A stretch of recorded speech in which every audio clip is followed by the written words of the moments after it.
السلام على حسين وعلى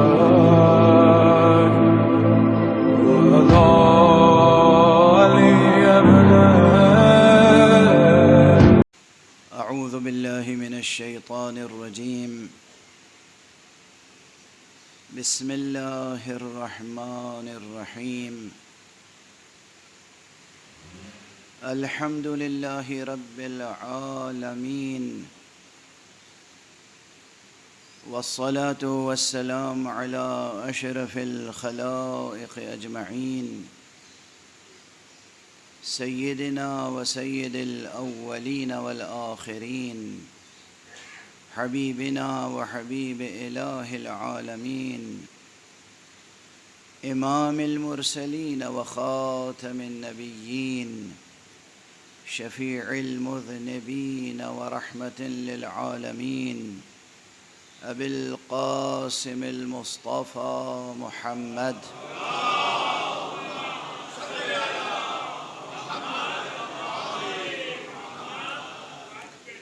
وعلى أهل بيته الطيبين الطاهرين الهداة المهديين المعصومين المظلومين، وعلى صحبهم المنتجبين المنتخبين المتقين، واللعنة الدائمة على أعداء الحق والدين. أما بعد، فقد قال الله تعالى عز اسمه في محكم كتابه ومتقن خطابه. بسم الله الرحمن الرحيم. ألم نشرح لك صدرك ووضعنا عنك وزرك الذي أنقض ظهرك ورفعنا لك ذكرك. صدق الله العلي العظيم.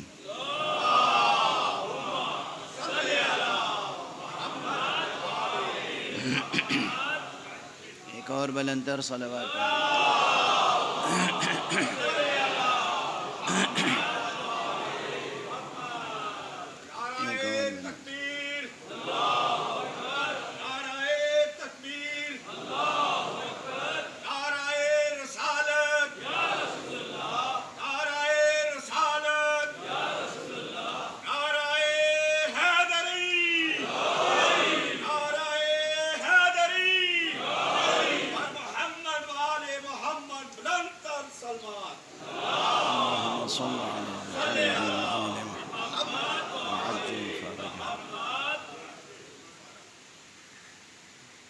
مجلس حضرت سید الشہداء ہے، اور کس قدر اچھی مناسبت ہے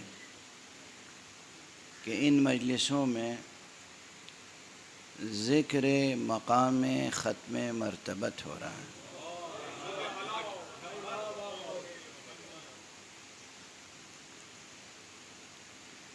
آخر مدینے سے چلتے وقت حضرت نے فرمایا تھا نا کہ اریدو ان آمر بالمعروف وانہا عن المنکر واسیر بسیرت جدی رسول اللہ۔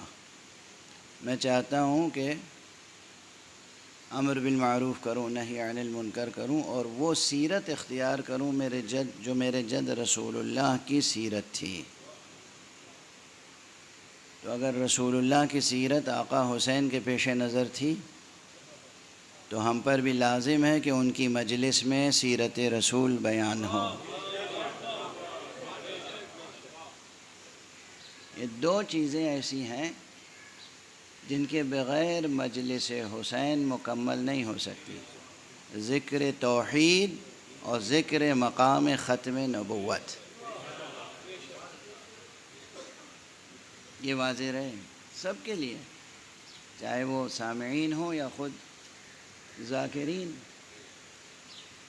مجلس حسین، مجلس حسین، اس میں جب تک کہ توحید حق صمدی کا تذکرہ نہ ہو، مجلس حسین نہیں ہو سکتی۔ اور جب تک کہ حضرت ختمی مرتبہ صلی اللہ علیہ وآلہ وسلم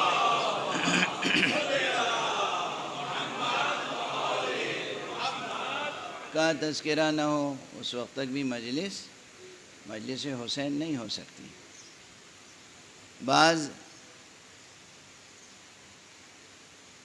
خاصے پڑھے لکھے لوگ بھی نہ جانے کس قسم کی تعصب میں مبتلا ہو جاتے ہیں، اور پھر وہ ایسی جاہلانہ بات کرتے ہیں جس کی بہرحال ان سے توقع نہیں ہوتی۔ وہ کہتے ہیں کہ بعض حضرات نے امام حسین کا رتبہ رسول سے بھی بڑھا دیا ہے۔ بھئی کہاں بڑھا دیا ہے؟ آپ اس کے مجرم ہیں کہ آپ نے رسول کا رتبہ گھٹا دیا ہے۔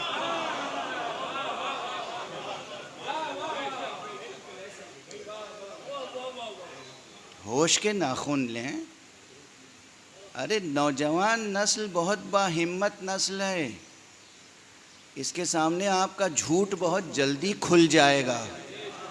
کس قدر دھوکہ دینا چاہتے ہیں آپ؟ آج دنیا کے تمام کتب خانے کھلے ہوئے ہیں، اور اب تحقیق اور ریسرچ کرنے کے لیے یہ بھی ضروری نہیں ہے کہ اگر کوئی کتاب لندن کی لائبریری میں ہے، برٹش میوزیم میں ہے، یا برٹش لائبریری میں، یا لائبریری آف کانگریس میں ہے، یا استنبول کی لائبریری میں ہے، یا قم کی لائبریری میں ہے، یا دیوبند کی لائبریری میں ہے، یا ندوہ کی لائبریری میں ہے، تو آپ فلائی کر کے جائیں اور وہاں کتاب کا مطالعہ فرمائیں۔ اب تو انٹرنیٹ کے ذریعے ماشاءاللہ تمام کتب خانے سامنے ہیں۔ جب تمام علم کا ذخیرہ سامنے ہے، اس کے باوجود جب انسان آج جھوٹ بول رہا ہے تو ماضی میں کیا کیفیت رہی ہوگی؟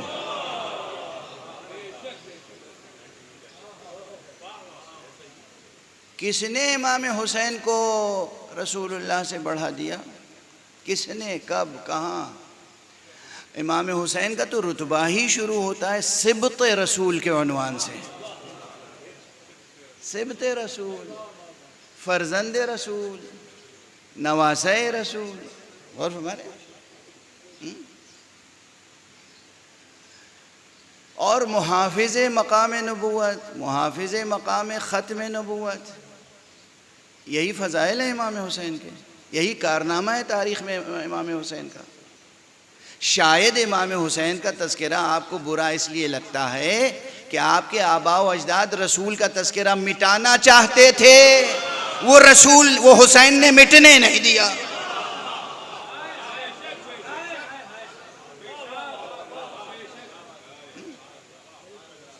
اور تو کوئی سبب نظر نہیں آتا۔ حضور فرما، جتنے ممبر ہیں خدا کی قسم اس وقت کرۂ ارض پہ جتنے ممبر ہیں، شاید ہی کوئی خطیب ہو جو امام کا یہ جملہ نہ دہراتا ہو،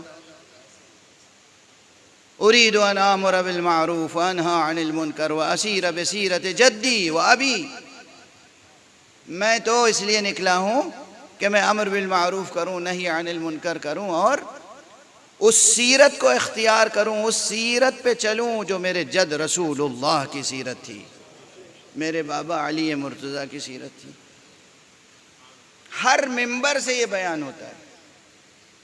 شرف حسین ابن علی یہی ہے کہ ان کی زندگی میں کوئی ایک بات خلاف سیرت نہیں دکھائی جا سکتی۔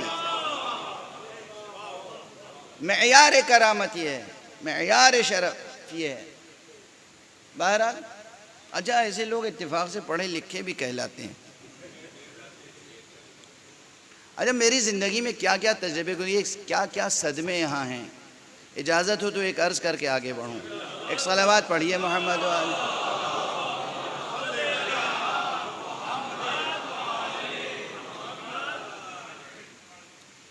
مجھے بچپن سے یہ شوق رہا کہ ہر علم و فن کے بزرگوں کی خدمت میں پہنچتا رہا، اور خاص طور سے علوم دینیہ، علوم شرعیہ اور علم حدیث سے شغف رہا۔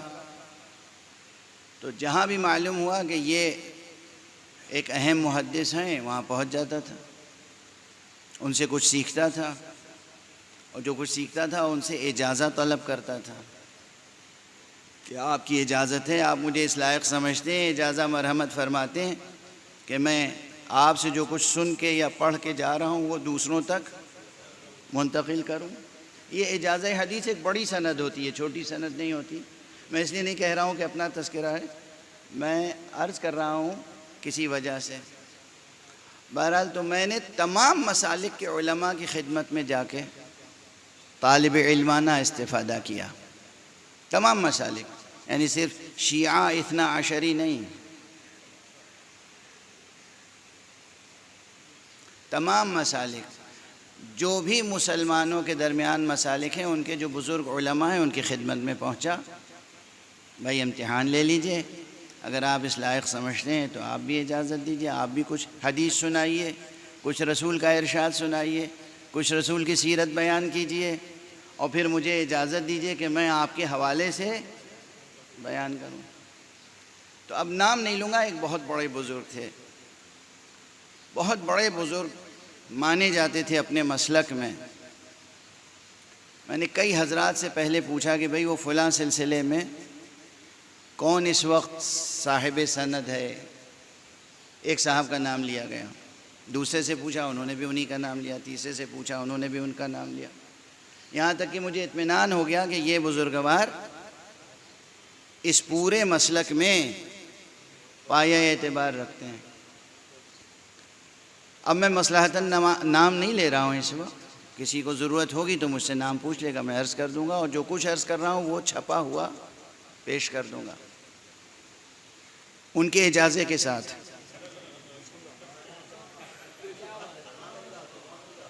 جو انہوں نے خود مجھے اجازت دیا ہے اس کے ساتھ پیش کر دوں گا۔ میں ان کی خدمت میں گیا، ان کی خانقاہ میں گیا،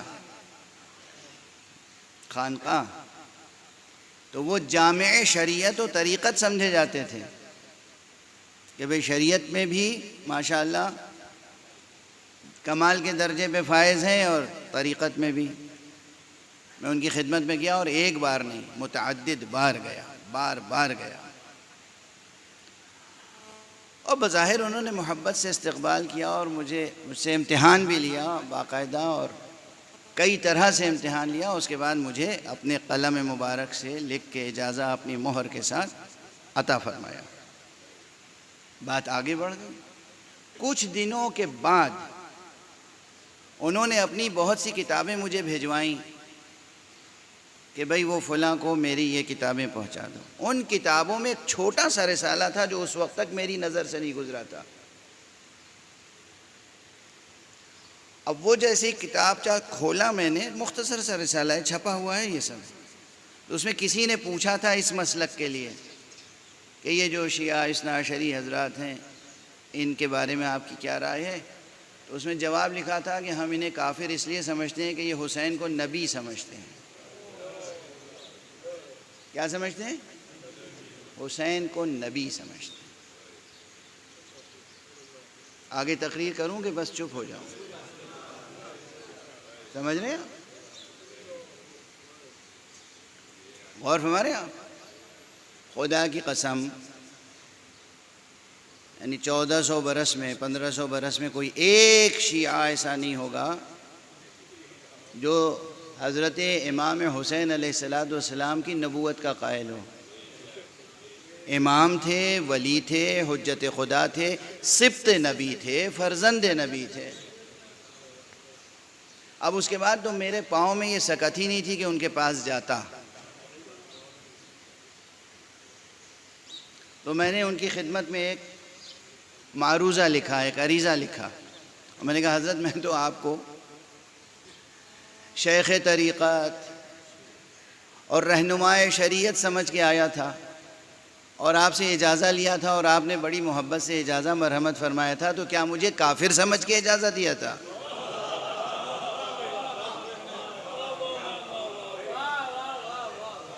میں نے اپنا مسلک تو چھپایا نہیں تھا آپ سے، آپ نے مجھے کافر سمجھ کے اجازہ دیا تھا۔ یہ تو ایک الگ بات کہ اب معلوم ہوا کہ آپ کافروں کو بھی اجازہ دے دیتے ہیں۔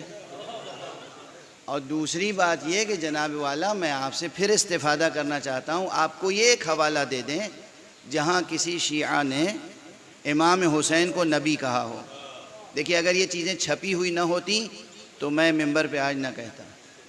آپ ایک حوالہ دے دیں جہاں کسی نے نبی کہا ہو, ایک حوالہ. یعنی بعض مسالک ایسے ہیں کہ ان مسالک کی بنیاد ہی جھوٹ پر رکھی گئی. کذب, جھوٹ, افترا, بہتان. ہم کہہ رہے ہیں سبت نبی, آپ سبت نہیں سن پا رہے ہیں, صرف نبی سن رہے ہیں. ہم کہہ رہے ہیں فرزند نبی, آپ لفظ فرزند نہیں سن پائے, صرف نبی سنا آپ نے. تو بھئی آپ اپنے کان کا علاج کیجئے, اپنے گوش مبارک کا علاج کیجئے. اگر کہیں عبارت لکھی ہوئی ہے تو اس عبارت کو پورا پڑھنے کے لیے اگر آپ کی آنکھیں کافی نہیں ہیں تو کچھ ڈاکٹروں سے مشورہ کر کے چشمہ لگائیے گا, متعصبوں سے مشورہ کر کے چشمہ نہ لگا لیجئے گا. اب اس سے زیادہ سلیس پیغام نہیں ہو سکتا. صلوات پڑھ دیجئے.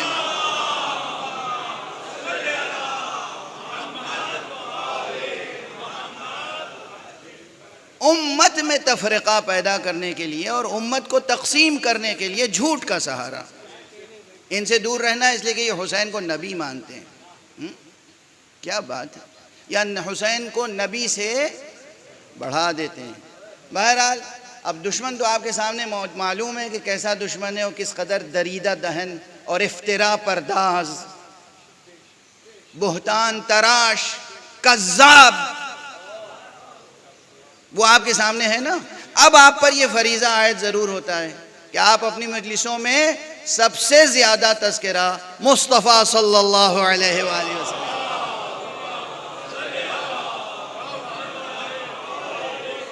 ایک اور بلند صلوات پڑھ دیجئے.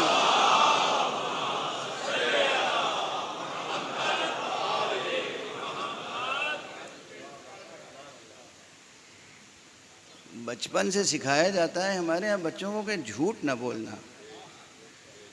اور بعض حضرات جو اپنے کو صوفی بھی سمجھتے ہیں اور تصوف سے بھی جڑے ہوئے ہیں اور عرفان سے بھی جڑے ہوئے ہیں اور پتہ نہیں کن کن چیزوں سے جڑے ہوئے ہیں,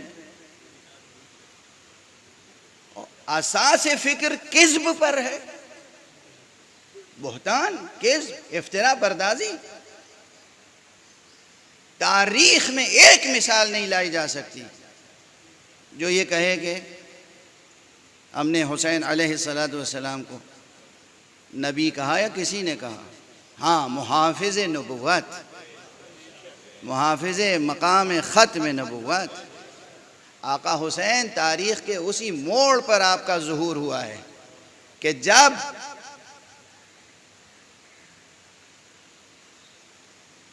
جنہیں آپ جائز سمجھتے تھے اور اب دنیا کے پریشر میں آ کر شرمندگی کا اظہار کرتے ہیں. ورنہ ہمیں معلوم ہے کہ آپ کا دل شرمندہ تو نہیں ہے یزید کو اپنا امام ماننے کے لیے.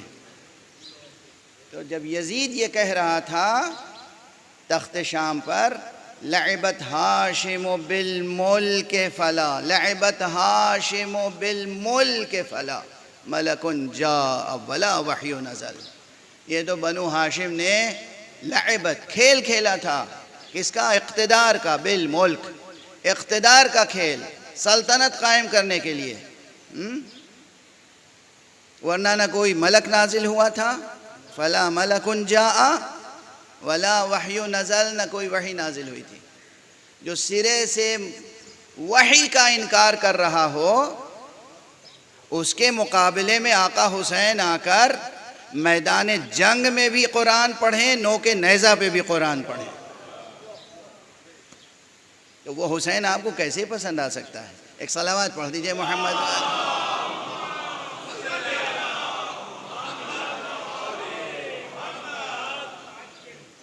مقام ختم نبوت کا تقاضا بھی یہ ہے کہ قیام قیامت تک آقا حسین کی مجلسیں برپا ہوتی رہیں. قیام قیامت تک محافظ نبوت و رسالت و خاتمیت کی مجلسیں بھی برپا ہوں, اور قیام قیامت تک ان مجلسوں میں نبی کی نبوت کا بھی تذکرہ ہو, اللہ کی وحدانیت کا بھی تذکرہ ہو. آپ بہرحال گزشتہ چند مجلسوں سے جو سلسلہ قائم ہے گفتگو کا، اس کا عنوان قرآنی بھی وہ ہے جو خاص رسول اللہ صلی اللہ علیہ وآلہ وسلم.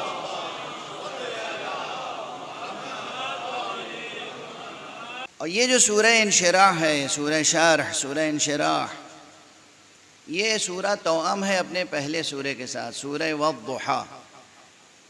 سورہ والضحیٰ میں 11 آیتیں ہیں اور سورہ انشراح میں 8 آیتیں، اور یہ دونوں مل کے 19 آیتیں ہو جاتی ہیں. خدا کی قسم اس فقیر نے یہ بات 1985 کی ہے.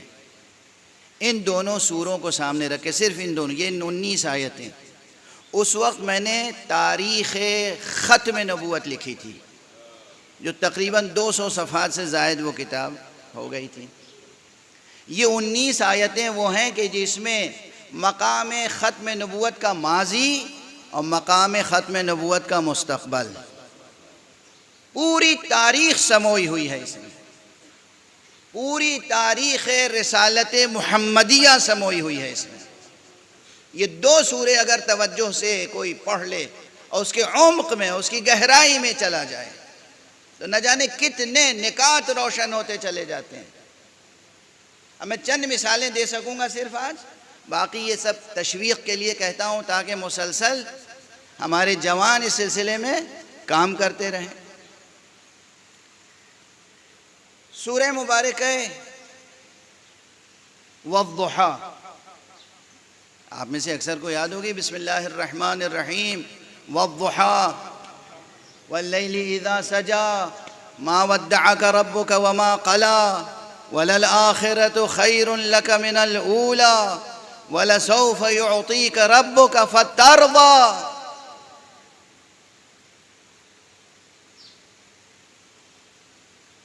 ألم يجدك يتيما فآوى ووجدك ضالا فهدى ووجدك عائلا فأغنى فأما اليتيم فلا تقهر وأما السائل فلا تنهر وأما بنعمة ربك فحدث. بسم الله الرحمن الرحيم. ألم نشرح لك صدرك ووضعنا عنك وزرك الذي أنقض ظهرك ورفعنا لك ذكرك فإن مع العسر يسرا إن مع العسر يسرا فإذا فرغت فانصب وإلى ربك فارغب. یہ پورا سلسلہ آیات اس میں سموئی ہوئی ہے پوری سیرت رسالت محمدیہ صلی اللہ علیہ وآلہ وسلم.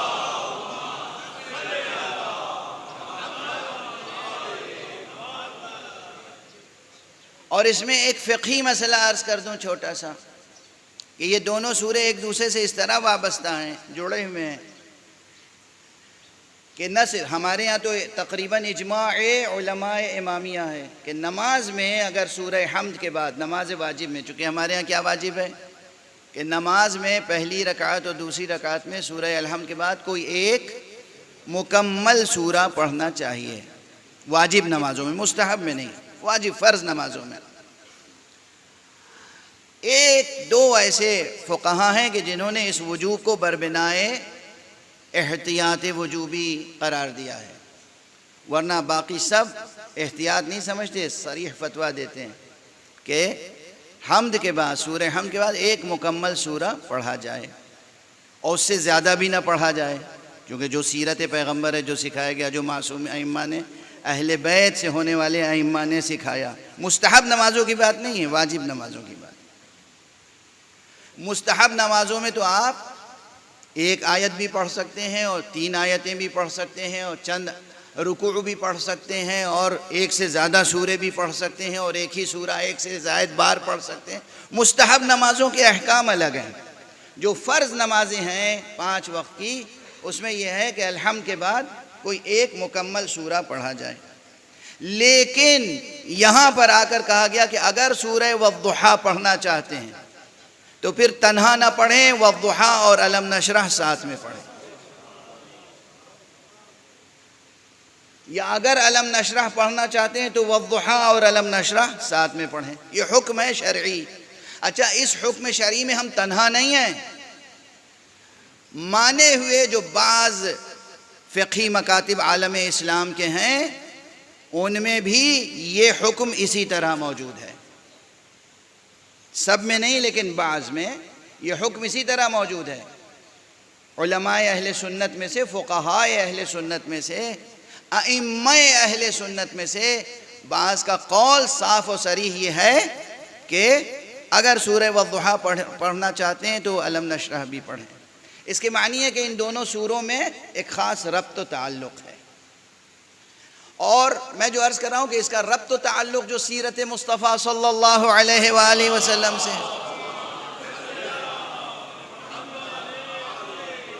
وہ اپنی جگہ بے پناہ ہے۔ اور کل جو میں نے تقریر کی اور کل سے پہلے مسلسل اس میں جو ایک نقطہ ابھار کے پیش کرنا چاہ رہا تھا اور تقریباً وہ منتقل ہو گیا، وہ یہ تھا کہ کتنے مقامات ہیں قرآن مجید میں جہاں اللہ سبحانہ و تعالی نے یہ اعلان فرمایا کہ یہ کام تو ہم نے اے مصطفیٰ تمہاری خاطر سے کیا ہے، تمہاری وجہ سے کیا، تمہاری خاطر سے، اور یہ کام ہم نے تمہاری رضا جوئی کے لیے کیا کہ تم راضی ہو جاؤ۔ کیا مقام ہے! اب یہ جو ہم بیان کر رہے ہیں تو کوئی کہہ دے کہ مصطفیٰ کو خدا سے بڑھا دیا، وائے ہو ایسی سمجھ پر ہے، یہ الزام بھی ہے، میں سن چکا ہوں اپنے کانوں سے کہ صاحب ان لوگوں نے دین کے ساتھ بہت کھلواڑ کیا۔ پہلا کام یہ کیا کہ نبی کو اتنا بڑھایا کہ خدا سے بڑھا دیا۔ ہاں، یہ الزام بھی ہے، یہ الزام بھی ہے کہ نبی کو خدا سے بڑھا دیا۔ غور فرما رہے ہیں آپ؟ یعنی انہوں نے خدا کو بھی اتنا چھوٹا بنا دیا ہے۔ میں کیا عرض کروں، یعنی کیا کیا درد دل ہے۔ لوگ سمجھتے ہیں ان کا لہجہ تلخ کیوں ہو جاتا ہے، جلال کیوں آ جاتا ہے، چہرہ سرخ کیوں ہو جاتا ہے، چیخ کیوں نکلتی ہے۔ ارے جی چاہتا ہے کہ کلیجہ پھٹتا ہے ان مظالم پر۔ مصطفیٰ صلی اللہ علیہ وآلہ وسلم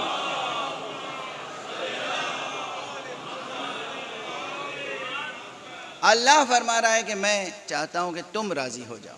کل اس کی ایک مثال دی تھی میں نے، کعبے کی اور قبلے کی، فَلَنُوَلِّيَنَّكَ قِبْلَةً تَرْضَاهَا، ہم تمہیں ایسے قبلے کی طرف موڑ دیں گے جس سے تم راضی ہو جاؤ گے۔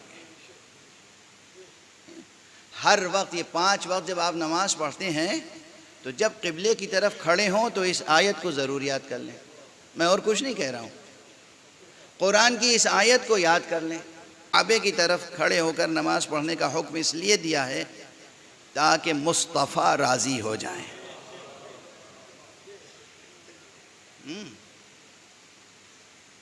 اب اس سورہ میں جو والضحیٰ ہے، کیا عظیم الشان سورہ ہے۔ اب وقت نہیں ہے کہ میں ایک ایک فقرے کی تشریح کر سکوں جو ظاہری تشریح۔ والضحیٰ، کیوں قسم کھائی گئی ضحیٰ کی یہاں پر؟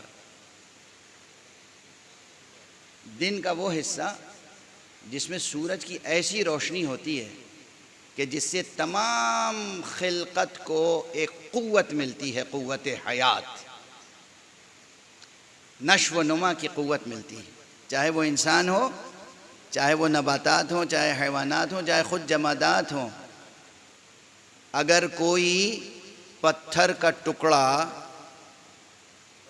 الماس بننا چاہے، اگر کوئی پتھر کا ٹکڑا یاقوت بننا چاہے، اگر کوئی پتھر کا ٹکڑا عقیق بننا چاہے، اگر کوئی صحرا کا ذرہ در نجف بننا چاہے، تو اس کے لیے یہ جو ضحیٰ کا وقت ہے نا، اس وقت جو سورج کی کرنیں آتی ہیں ان میں نہ جانے کتنی تاثیر ہوتی ہے، اور اس کی قسم کھائی جا رہی ہے والضحیٰ واللیل اذا سجا ما ودعک ربک وما قلا۔ میں ترجمہ نہیں کر رہا ہوں، آپ لوگ ترجمہ جا کے دیکھیے گا، چونکہ ترجمہ کروں گا تو ایک ایک لفظ پر اپنی طالب علمانہ انداز سے اٹک اٹک کے رک رک کے گفتگو کروں گا۔ جو آیت توجہ دلا کے آگے بڑھنا چاہتا ہوں وہ یہ ہے وَلَسَوْفَ يُعْطِيكَ رَبُّكَ فَتَرْضَى، عن قریب اللہ تمہیں وہ عطا کرے گا کہ تم راضی ہو جاؤ گے۔ وہی ترضا کا کلمہ آیا نا، وہاں ترضاہا، یہاں بس ہے ترضا۔ اب وہ کیوں ہے وہ سب عربی داں حضرات سمجھتے ہیں۔ اللہ تمہیں وہ عطا کرے گا کہ تم راضی ہو جاؤ گے۔ اچھا اس کے فوراً بعد پھر جب آیت آگے بڑھی تو کیا ہوا؟ مستقبل میں عطا کرے گا وہ کچھ کہ تم راضی ہو جاؤ گے۔ تم نے دیکھا نہیں؟ الم یجد کا یتیمن فآوا، تمہیں یتیم پایا تو تمہیں پناہ دی۔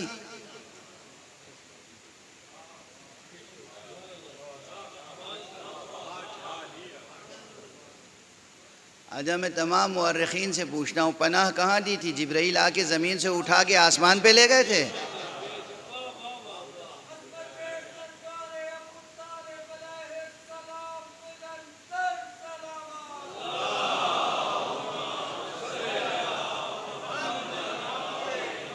ارے بھائی اللہ تو قادر مطلق ہے، اللہ تو قادر مطلق ہے۔ وہ جبرائیل کو بھیجتا اور کہتا کہ یہ یتیم عبداللہ کو، در یتیم آمنہ کو، اب اس کے بابا جو ہے وفات پا چکے ہیں، یہ یتیم ہی پیدا ہوا ہے بچہ، اسے اٹھا لاؤ، اس کے دشمن بہت ہیں، اسے اٹھا لاؤ، سایہ عرش میں پروان چڑھاؤ، جب 40 برس کا ہو جائے گا تو پھر لے جا کے زمین پر کھڑا کر دینا، یہ نبوت کا اعلان کر دے گا۔ اللہ سبحانہ و تعالیٰ کے لیے کیا یہ ممکن نہیں تھا؟ ممکن تو تھا، قادر مطلق ہے، مگر اس نے یہ نہیں کیا۔ الم یجد کا یتیمن فآوا، یہی کہتا کہ خانہ کعبہ میں رکھو انہیں، خانہ کعبہ میں بھی نہیں رکھا، کیونکہ خانہ کعبہ اس وقت اس لائق نہیں تھا کہ مصطفیٰ اس میں رہ سکیں۔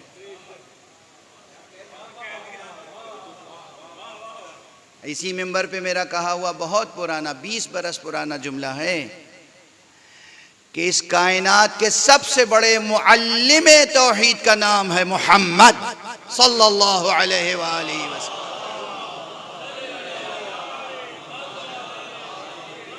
یعنی ہر نبی نے توحید کا پیغام سنایا، آدم نے توحید کا پیغام سنایا، نوح نے توحید کا پیغام سنایا، ابراہیم نے توحید کا پیغام سنایا، سارے نبیوں نے، رسولوں نے، اولو العزم پیغمبروں نے توحید ہی کا پیغام سنایا، لیکن جس شان سے، جس طرح سے، جس تاثیر کے ساتھ محمد ابن عبداللہ صلی اللہ علیہ وآلہ وسلم نے توحید کا پیغام سنایا، ویسا کسی نے نہیں سنایا۔ اس کائنات کے سب سے بڑے معلم توحید کا نام ہے محمد صلی اللہ علیہ وآلہ وسلم۔ اور میں بار بار کائنات اس لیے کہہ رہا ہوں کہ اب اسے آپ غلو سمجھیں یا جو چاہے سمجھیں، میں تو حقیقت بیان کر رہا ہوں۔ حقیقت یہ ہے کہ انسانوں سے پہلے، جنوں سے پہلے، زمین سے پہلے، یہ ظاہری افلاک سے پہلے، جب عرش الہی کے علاوہ کچھ نہ تھا، مخلوق اول مصطفیٰ تھے، اس کے بعد تمام فرشتے پیدا کیے گئے، ملائکہ پیدا کیے گئے، تو خود ملائکہ کو توحید و تمجید و تحلیل الہی کا درس نور محمد نے دیا۔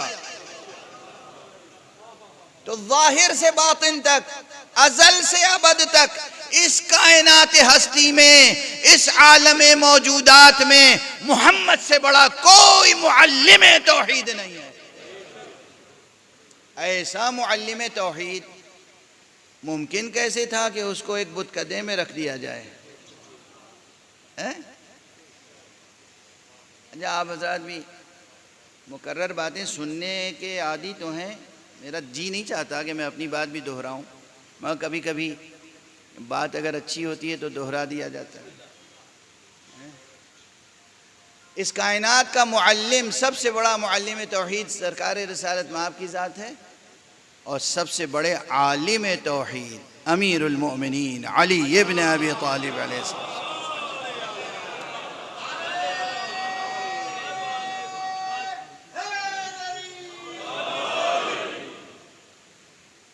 تو اتنے بڑے معلم توحید کو ایسی جگہ رکھا جائے جہاں چاروں طرف بت سجے ہوئے ہوں، نشان نشان نہیں تھا، تو اللہ نے اہتمام کیا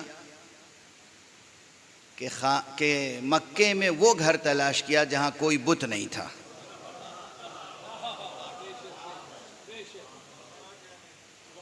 اب یہ ہے تاریخ کی ستم ظریفی. خود اللہ کے گھر میں تو بت رکھے ہوئے تھے، اور اگر بت نہیں تھے کہیں تو وہ خانہ ابو طالب تھا. چنانچہ خانہ حضرت ابو طالب میں جناب پیغمبر اکرم صلی اللہ علیہ وآلہ وسلم کی ولادت بھی ہوئی، اور وہیں آپ کی شروع میں پرورش بھی ہوئی. تو پرورش تو کی جناب ابو طالب نے، پناہ تو دی ابو طالب نے. اللہ فرما رہا ہے الم یجدک یتیما فآویٰ. کیا ایسا نہیں ہوا کہ آپ یتیم تھے تو ہم نے پناہ دی؟ اس روئے زمین پر جتنے مومن و مسلم ہیں سب کا ایمان و اسلام اس کے اوپر قربان ہو جائے، جس کے عمل کو خدا اپنا عمل قرار دے رہا ہے.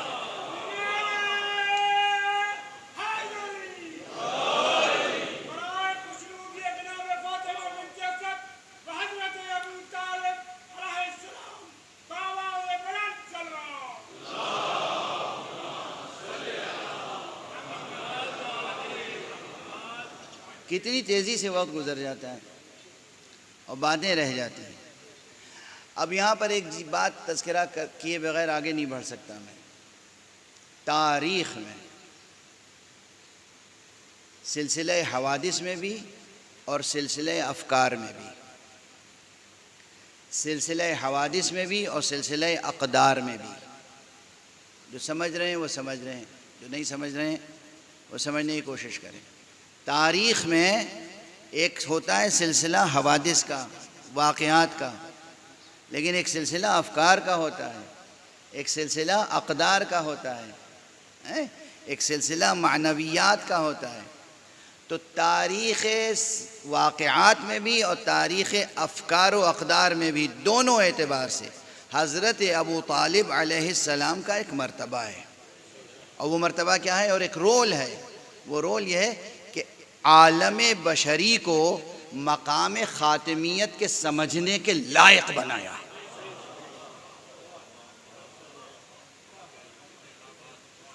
یہ جملہ یاد رکھیے. صرف یہ نہیں کہ چچا تھے تو حمیت تھی، غیرت تھی، قبیلہ واریت تھی، کس طرح بھتیجے کو چھوڑ دیتے، دنیا ملامت کرتی کہ بھئی چچا ہے بھتیجے کی سرپرستی نہیں کی. وہ جو جاہلانہ صرف خیالات ہیں نا، جہاں صرف خونی رشتوں کی اہمیت ہوتی ہے وغیرہ وغیرہ، تو وہ جاہلیت کے افکار کے تحت آج تک تاریخ اسلام لکھی جا رہی ہے. صرف یہ نہیں تھا کہ جناب ابو طالب یہ سمجھتے تھے کہ یہ ہمارا بھتیجا ہے اور اس لیے ہم پر فرض ہے کہ ہم اس کی حفاظت کریں. بھتیجا تو بھتیجا ہوتا ہے. اگر دین میں اختلاف ہو تو باپ بیٹے کو اپنے ہاتھ سے قتل کر دیتا ہے، بیٹا باپ کو اپنے ہاتھ سے قتل کر دیتا ہے. تاریخ اسلام میں بھی یہ مثالیں ہیں اور اس سے پہلے بھی.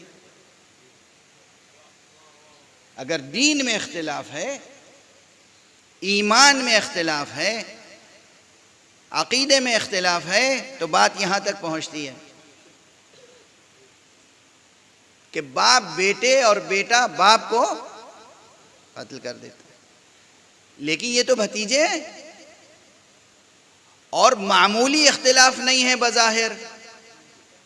حالانکہ ابو طالب سے تھوڑی اختلاف تھا. پورا شہر ایک طرف، ایک محمد ایک طرف. اور جناب ابو طالب نہ صرف یہ کہ پناہ دیے ہوئے ہیں، اپنے ساتھ رکھے ہوئے ہیں، حفاظت کر رہے ہیں. ایک پورا دیوان ہے حضرت ابو طالب علیہ السلام کا، پورا دیوان. اور اس دیوان میں حقائق توحید، حقائق نبوت، حقائق مقام ختم نبوت سب موجود ہیں. اور بعض اشعار تو بہت مشہور ہیں. میں اس وقت صرف ایک شعر حضرت ابو طالب علیہ السلام کے دیوان میں جو لامیہ قصیدہ ہے، جس کا کوئی انکار نہیں کر سکتا، اس قصیدے کا ایک شعر پڑھ رہا ہوں یہ کہہ کر. توجہ رکھیے گا ارباب دانش، کہ یہ دو مصروں میں، ایک بیت میں، ایک شعر میں مقام عصمت مصطفیٰ بیان فرمایا ہے. کہ پیغمبر معصوم ہے اور کیسے معصوم، حالانکہ لفظ معصوم نہیں آیا اس شعر میں، عصمت کا کلمہ نہیں آیا۔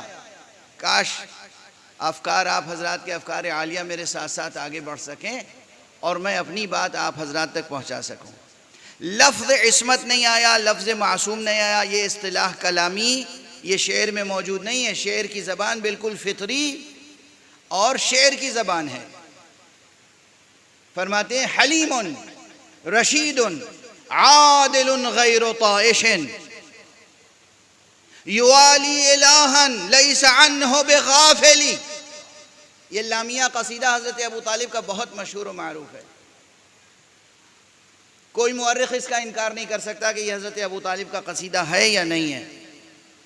اس میں وہ مشہور شعر بھی ہے وَأَبْيَضَ يُسْتَسْقَى الْغَمَامُ بِوَجْهِهِ ثِمَالُ الْيَتَامَى عِصْمَةٌ لِلْأَرَامِلِ، اور بہت سے اشعار ہیں۔ یہ وہ شعر ہے عصمۃ للارامل کہ جو پیغمبر صلی اللہ علیہ وآلہ وسلم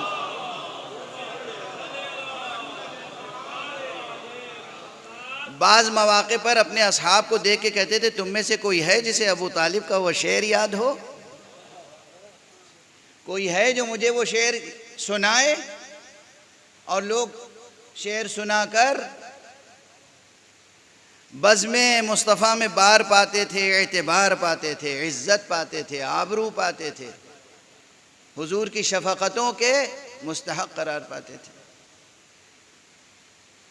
اب میں اس مشہور شعر کی بات نہیں کر رہا ہوں۔ دیکھیے علم اخلاق کی کتابوں کا نچوڑ اور علم کلام میں عصمت کے مفہوم کا نچوڑ دونوں اس ایک شعر میں موجود ہے، اور شعر بہت سادہ سا ہے۔ حلیم ایک صفت بیان ہوئی کہ یہ ہمارا بھتیجا وہ ہے جس کے تم درپے آزار ہو، تم چاہتے ہو ہم اسے چھوڑ دیں اور تم قتل کر دو۔ یاد رکھو ہم اسے چھوڑنے والے نہیں ہیں، ہم اس کی حفاظت سے دستبردار ہونے والے نہیں ہیں۔ کیوں؟ اس لیے کہ اس کے اوصاف میں سے ایک یہ ہے کہ یہ حلیم ہے۔ حلیم، حلیم کوئی معمولی صفت نہیں ہے۔ حلم کی صفات یعنی بردباری، برداشت، صبر۔ حلیم رشید، اور یہ رشید ہے۔ رشید کسے کہتے ہیں؟ جو حکمت رکھتا ہو، ویژن رکھتا ہو، بصیرت رکھتا ہو، علم رکھتا ہو، وہ ہے رشید۔ اور ہدایت رکھتا ہو، صاحب ہدایت ہو، رشید۔ حلیم رشید، عادل، اور عادل بھی ہے۔ حلیم ہے، اچھا عموماً لوگ بہت بردبار، حلیم، مہربان ہوتے ہیں تو پھر عادل نہیں رہ جاتے۔ بھائی وہ بہت رحم دل ہیں۔ اب یہاں ماشاءاللہ ہمارے مجلس میں تو روزانہ سپریم کورٹ کے ججز صاحبان بھی تشریف لاتے ہیں، اور سابق جسٹس جناب مقبول باقر جعفری صاحب بھی، اور موجودہ جسٹس جناب رضوی صاحب بھی، اور بہت سے حضرات ہیں۔ میں ان کو تو کچھ نہیں کہہ سکتا۔ جو فرش عزا پر آنے والے حضرات ہیں ان کا دل اور ذہن بہت تربیت یافتہ ہوتا ہے۔ یہ تو کسی بھی ملک اور ملت کا سرمایہ ہوتے ہیں۔ کوئی ملک ان پر ناز کر سکتا ہے، لیکن عموماً یہ دیکھا گیا ہے کہ جو بہت انصاف کرنے والے ججز ہوتے ہیں، جن کی شہرت ہوتی ہے، تو ان کی شہرت کے ساتھ کچھ چیزیں اور کہی جاتی ہیں، بھیا ان سے بات نہ کرنا، وہ تو بات ہی نہیں سنتے کسی کی، بہت سخت ہیں، بہت سخت ہیں۔ ایک ذرا سا رحم کی امید نہ رکھنا۔ یہ سب باتیں سنتے رہتے ہیں نا، یہ کس تصور سے جڑا ہوا ہے؟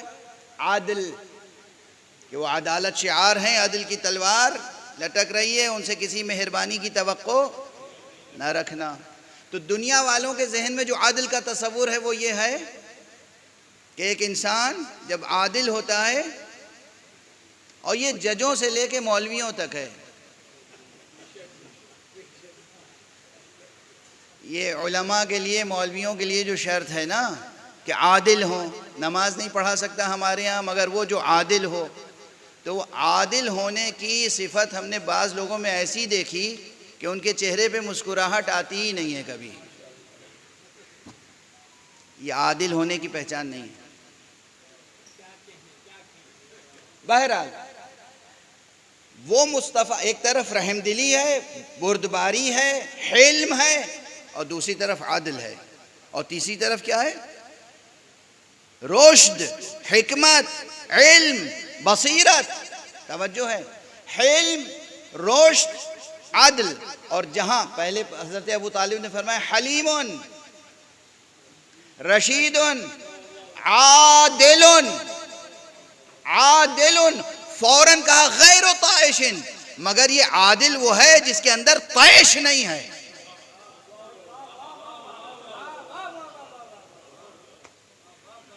حلیم ہے، رشید ہے، عادل ہے، مگر کیسا عادل؟ طائش نہیں ہے. اچھا، یہ تمام اوصاف وہ ہیں جو علم اخلاق کی روشنی میں کسی انسان کو معصوم ثابت کرنے کے لیے کافی ہیں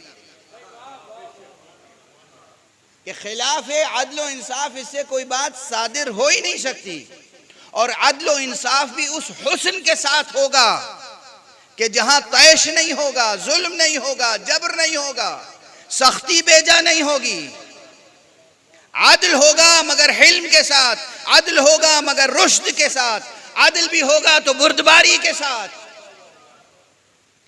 علم اخلاق کے تصورات اور اقدار کی روشنی میں ایک معصوم انسان کی تعریف پہلے مصرے میں ہے. لیکن علم کلام میں جسے معصوم کہتے ہیں، اس میں معصوم کے لیے ایک شرط یہ بھی ہے کہ اس کے کردار کی حفاظت کرنے کے لیے خدا نے فرشتے مقرر کیے ہوں، خدا نے خصوصی اہتمام کیا ہو کہ ہمارا یہ بندہ کہیں کسی خطا میں گرفتار نہ ہو جائے. اور ہمارے آپ یہ علم کلام کی شرط ہے، علم اخلاق کی شرط نہیں ہے. دوسرا مصرع کیا کہہ رہا ہے؟ یوالی الہا لیس عنہ بغافلی، اور یہ ایسے خدا کا ماننے والا ہے جو خدا اس سے غافل نہیں ہے. صلوات پڑھتے ہیں محمد و آلہ.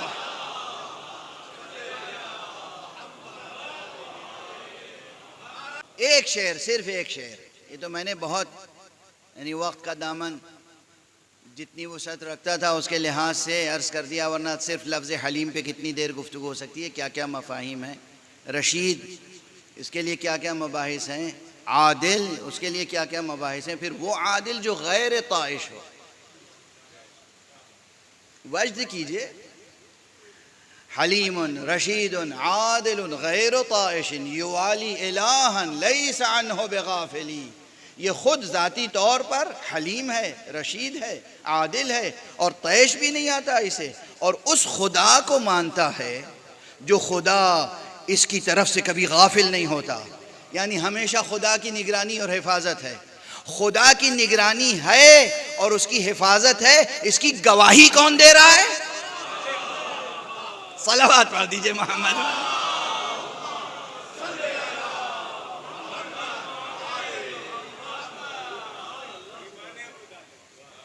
اور ہمارے ارے بھئی کبھی یہ ہوتا ہے کہ حضور علیہ الصلوۃ والسلام کوئی نبی، کوئی امام، کوئی ولی اللہ کسی کے لیے کہے کہ تم اسے نہیں جانتے ہو، میں جانتا ہوں. یہ اللہ کا کرم ہے، اس پر اللہ کی خاص نظر ہے، یہ اللہ کی خاص عنایت ہے اس کے اوپر، یہ مشمول عنایت باری ہے. تو یہ کوئی نبی خبر دے، کوئی امام خبر دے تو بات بنتی ہے.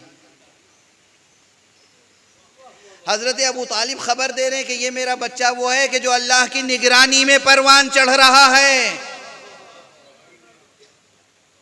جب ایسا فرد ہو تو اسی کے عمل کو تو خدا کہے گا کہ اس کا عمل دراصل میرا عمل ہے. ان کے عمل کو خدا اپنا عمل قرار دے رہا ہے اور خدا کے عمل کی یہ گواہی دے رہے ہیں.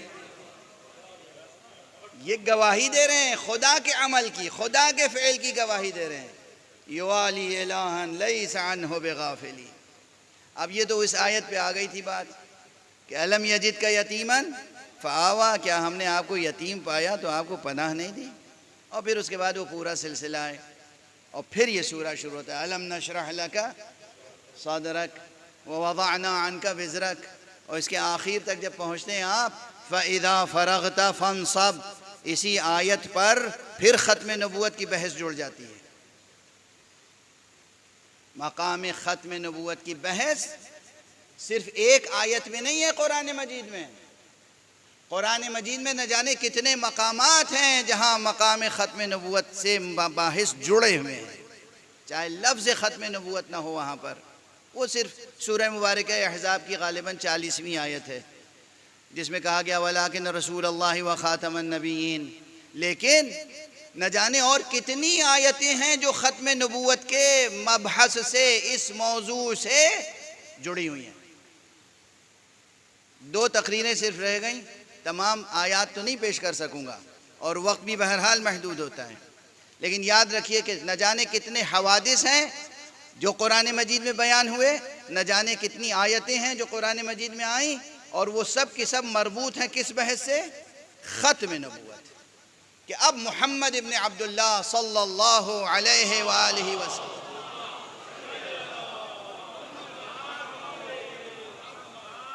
کے بعد کوئی نبی آنے والا نہیں ہے کسی بھی لحاظ سے.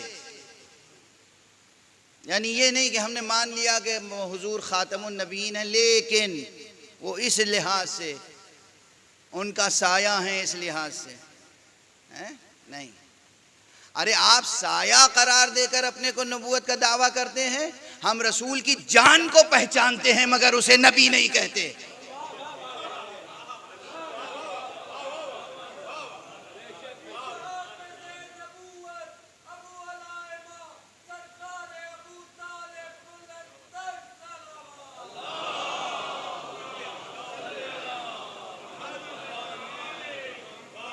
آپ سایہ نبی قرار دیتے ہیں اس نبی کا جس کا سایہ نہیں تھا. پہلے تو اس کا سایہ خلق کرتے ہیں، پھر نبوت کا دعویٰ کرتے ہیں.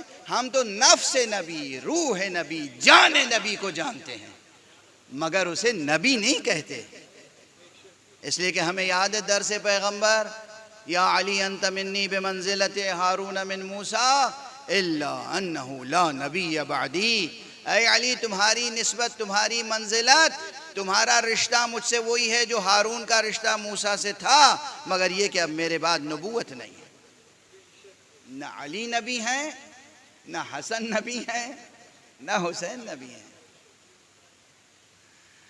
فرشتوں کا سامنا ہونے سے پہلے توبہ کر لیجئے تو اچھا ہے. ایک صلوات پڑھیے.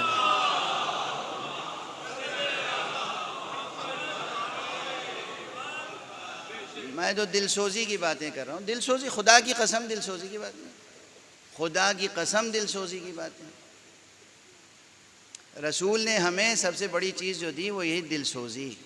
ایک مسلمان کا دوسرے مسلمان پہ بڑا حق ہے، ایک مومن کا دوسرے مومن پہ بڑا حق ہے، ایک انسان کا دوسرے انسان پہ بڑا حق ہے. اگر کہیں آگ لگی ہوئی ہو کسی گھر میں تو ہم یہ نہیں دیکھیں گے کہ اس کا دین کیا ہے، مذہب کیا ہے، مسلک کیا ہے. ہم دوڑ کے جائیں گے کہ اس آگ جو لگی ہوئی ہے اس میں سے اس کا ہاتھ پکڑ کے باہر کھینچ کے لے آئیں. تو یہ دل سوزی کی باتیں. ہم دیکھ رہے ہیں کہ آپ جدھر جا رہے ہیں وہ جہنم میں پہنچنے والے ہیں، اس لیے ہم آواز دے رہے ہیں کہ ذرا پلٹ کے دیکھ لیجئے، پلٹ کے دیکھ لیجئے اور توبہ کر لیجئے، توبہ کر لیجئے. ہم آپ کا محاسبہ کرنے والے کون؟ محاسبہ کرنے والا وہ حسیب ہے، وہ ہے جو سریع الحساب ہے، وہ ہے اور اس کا پورا نظام ہے، وہ ہے اور اس کا حبیب محمد مصطفیٰ صلی اللہ علیہ وسلم.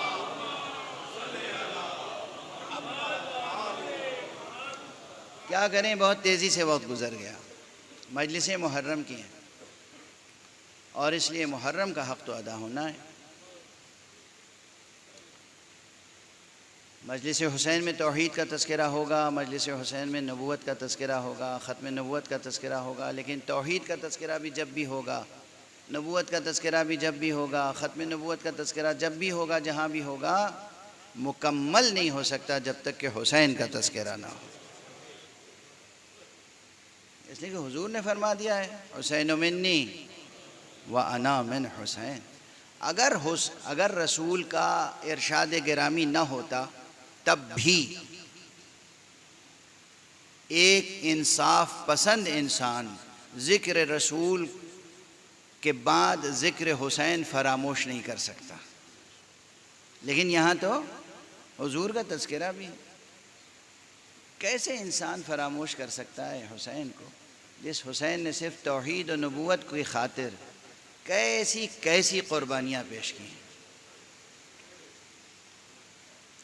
اب ہماری ایک روایت ہے، حسین نے تو 72 قربانیاں پیش کی ہیں، بلکہ 72 سے زیادہ۔ یہ 72 نام تو مشہور ہیں، قربانیاں اس سے زیادہ ہیں، قربانیاں اس سے زیادہ ہیں، اور ایک سے ایک المناک واقعات ہیں کربلا میں۔ مگر یہ چند واقعات ایسے ہیں جن کے لیے ہم نے باقاعدہ تاریخیں مقرر کی۔ یہ جو بزرگوں نے یہ تاریخیں مقرر کی، اس کے پیچھے بڑا تاریخی شعور ہے، بڑا عرفانی ادراک ہے، اس لیے کہ واقعہ کربلا میں آقا امام حسن کی شمولیت واضح کرنے کے لیے ضروری تھا کہ پورا ایک دن کم سے کم وقف کیا جائے۔ واقعہ کربلا میں خود پیغمبر کی جگہ تو امام حسین تھے،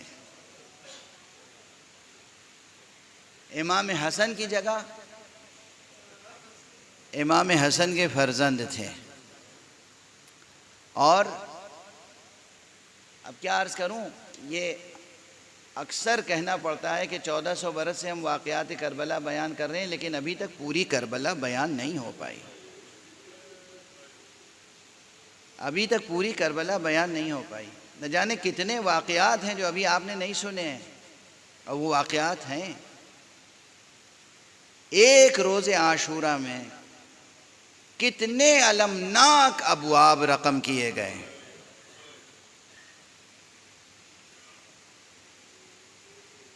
ایک امام حسن کے 3 فرزند کم سے کم شہید ہوئے ہیں کربلا میں۔ آپ صرف ایک کا تذکرہ سنتے رہتے ہیں، کم سے کم 3 فرزند۔ ایک جناب عبداللہ ابن حسن، ایک جناب محمد ابن حسن جن کی کنیت کچھ اور تھی، اور ایک جناب قاسم ابن حسن۔ وہی جملے ہیں، وہی فقرے ہیں، آپ ہر سال اور ہر ذاکر سے سنتے ہیں، مگر ان میں کیا المناکی ہے۔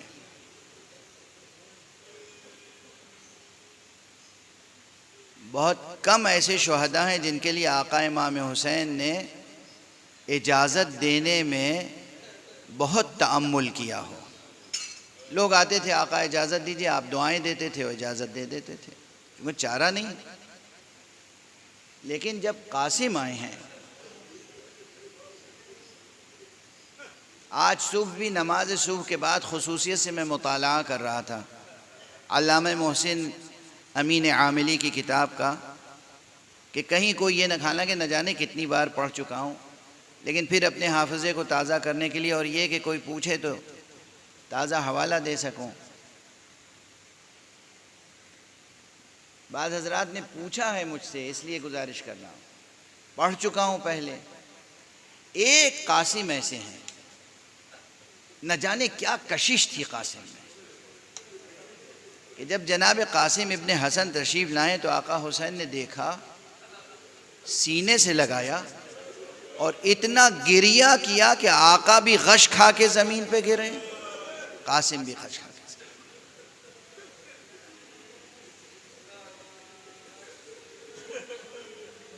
یہ علامہ محسن امین عاملی کے مقتل میں آج بھی صبح پڑھ کر میں آیا ہوں۔ قاسم کو کلیجے سے لگا کے، سینے سے لگا کے اتنا گریہ کیا کہ قاسم بھی غش کھا کے زمین پہ گرے، حسین بھی غش کھا کے زمین۔ اس کے بعد اٹھے اور آسانی سے میدان میں جانے کی اجازت نہیں دے رہے تھے۔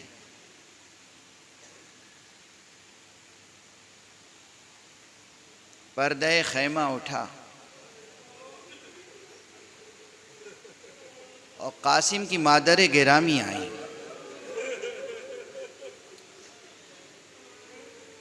آقا ابو عبداللہ، یا ابن رسول اللہ، ہماری اس قربانی کو قبول فرما لیں۔ یہ آپ کے بھائی کی وصیت ہے،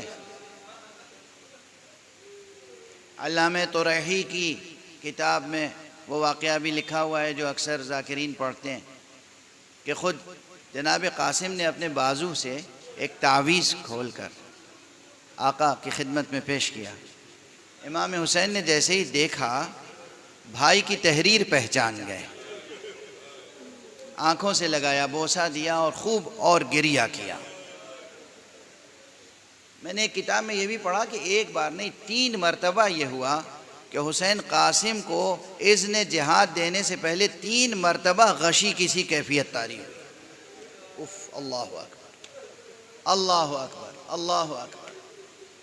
کیا روزے عاشورہ کے کوائف ہیں، یہاں تک کہ جناب سید الشہداء مجبور ہوئے، ماں کا اصرار، خود بچے کا اصرار، اور پھر بھائی کی وصیت، یہ سب سامنے، اور پھر علم مشیت۔ معلوم تھا کہ بچے کا نام محضر شہادت میں موجود ہے۔ شب عاشور کا واقعہ یاد نہیں ہے، مگر جب شب عاشور امام نے فرمایا کہ سب شہید ہوں گے تو قاسم نے کہا بابا میرا امو جان میرا نام ہے یا نہیں؟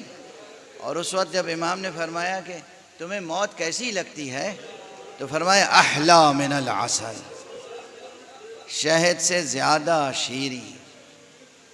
کیا معصومانہ جواب ہے، شہد سے زیادہ شیریں۔ موت کو شہد سے زیادہ شیریں کہنے والے قاسم بالآخر میدان میں جانے کی اجازت لینے میں کامیاب ہو گئے۔ جناب قاسم خیمے سے نکلے ہیں جس شان سے، وہ بھی آپ کے ذہنوں میں ہوگی تصویر، اس لیے کہ قد چھوٹا تھا، ابھی بالغ نہیں ہوئے تھے، آپ کے جسم پر پوری اترنے والی کوئی زرہ نہیں تھی۔ ہر جانے والا شہید زرہ پہنتا تھا، آہنی خود ہوتا تھا اس کے ساتھ، لیکن جناب قاسم جب نکلے ہیں تو ایک معمولی سا کرتا تھا بس جسم، اور دشمن راوی یہ لکھتا ہے کہ جب یہ بچہ نکلا ہے تو ایسا لگتا تھا کہ جیسے کوئی چاند کا ٹکڑا سامنے آ گیا۔ میں اکثر کہتا رہا ہوں جب دشمن کی نظر میں جو چاند کا ٹکڑا ہو وہ اپنی ماں کی نگاہ میں کتنا حسین ہوگا، جسے دشمن چاند کا ٹکڑا کہہ رہا ہو وہ اپنے چچا حسین کی نگاہ میں کتنا حسین ہوگا۔ اور جسے کہتے ہیں بچپنے کی سادگی، وہ یہ تھی کہ قدم مبارک میں جو نعلین ہے، دشمن راوی نے کہا کہ میں بھول نہیں سکتا کہ بائیں پاؤں کی نعلین اس کا تسمہ ٹوٹا ہوا تھا۔ قاسم اس شان سے نکلے، لیکن پھر بھی جب میدان میں گئے تو خوب جہاد کیا۔ کہتے ہیں کئی بڑے بڑے سورما تحقیق کیے، لیکن کب تک دشمنوں نے حلقہ کیا۔ حسن کا چاند، اس کے گرد دشمنی کا غبار ہالہ بن کے کھڑا ہو گیا، اور ایک شقی نے ایسا وار کیا سر مبارک پر، سر شگافتہ ہوا، اور گھوڑے سے گرتے گرتے قاسم نے کہا یا عمّا ادرکنی، چچا جان میری مدد کیجیے۔ جیسے ہی فرمایا چچا جان میری مدد کیجیے، آقا حسین انتہائی تیزی کے ساتھ، بہت تیزی کے ساتھ، جیسے پرواز کر کے پہنچے۔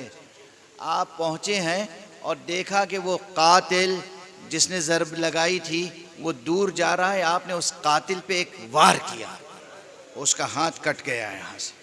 قاتل کے ہاتھ کو امام نے کاٹ دیا، اور اس کے بعد اس قاتل کو بچانے کے لیے دشمن کی فوجیں جب آئی ہیں تو اس طرف کا رسالہ اس طرف اور ادھر کا لشکر ادھر، یہ جو رفت و آمد ہوئی تو بعض روایتوں میں یہ ہے کہ وہ خود قاتل جو تھا وہ روند کر مارا گیا، اور بعض روایتوں میں یہ ہے کہ آقا امام حسن کا یہ لال، یہ ام فروا کا چاند، یہ بھی گھوڑوں کی ٹاپوں میں پامال ہو گیا۔ اور جب غبار چھٹا ہے تو آقا حسین بھتیجے کے سرہانے کھڑے ہوئے کہہ رہے تھے میرے لال، میرے سینے میں، میرے دل پر بہت صدمہ ہے اس بات کا کہ تو نے مدد کے لیے پکاری اور میں تیری مدد نہ کر سکتا۔ عزیزو، عزیزان گرامی، گفتگو تمام ہوئی۔ یہ جملہ بھی آپ سب حضرات مسلسل سماعت فرماتے ہیں۔ اس طرح گھوڑوں کی ٹاپوں سے پامال ہوئے تھے قاسم، لاشا ٹکڑے ٹکڑے ہو گیا تھا۔ امام نے اپنی ردا اتاری، زمین کربلا پہ بچھائی، قاسم کے لاشے کے ٹکڑے جمع کیے، اور اس کے بعد جب خیمے میں آئے ہیں تو بس بیویوں کی زبان پر ایک کوہرام تھا، واہ حسنا، واہ محمدہ، واہ قاسمہ۔ قاسم دنیا سے چلے گئے، قاسم شہید ہو گئے، حسن اور ام فروہ کی قربانی قبول بارگاہ ہو گئی۔